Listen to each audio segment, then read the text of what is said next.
Assalamualaikum warahmatullahi wabarakatuh. Yang mulia Hakim Mahkamah Konstitusi, hari ini adalah sebuah momen yang sangat penting dalam sejarah kita.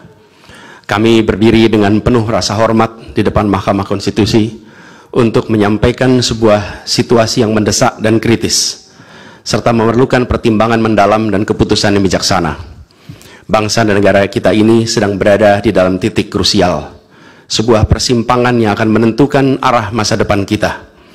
Apakah kita akan melanjutkan perjalanan kita menuju kedewasaan sebagai sebuah negara demokrasi yang matang, ataukah kita akan membiarkan diri tergelincir kembali ke bayang-bayang era sebelum reformasi yang justru kita hendak jauhi? Kita dihadapkan pada pertanyaan-pertanyaan fundamental yang menentukan, apakah Republik Indonesia yang kita cintai ini akan menjadi negara yang menghargai dan memperjuangkan konstitusi sebagai pilar tertinggi demokrasi kita atau rule of law? Apakah kita akan mereduksi konstitusi menjadi sekedar alat untuk pelanggengan kekuasaan tanpa pengawasan, rule by law?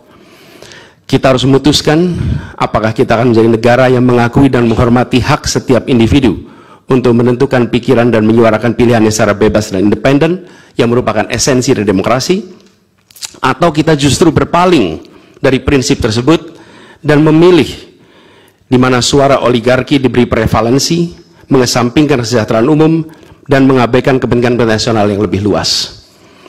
Ini adalah saat di mana kita harus menentukan komitmen kita terhadap nilai-nilai demokrasi, kedaulatan hukum, hak asasi manusia. Ini adalah waktu untuk menunjukkan bahwa Indonesia adalah bangsa yang besar. Bangsa yang besar bukan hanya dalam aspek wilayah, bukan hanya aspek populasi, bukan hanya aspek angka-angka ekonomi, tapi juga bangsa yang besar karena kebijaksanaannya, karena keberaniannya, karena integritasnya di dalam menegakkan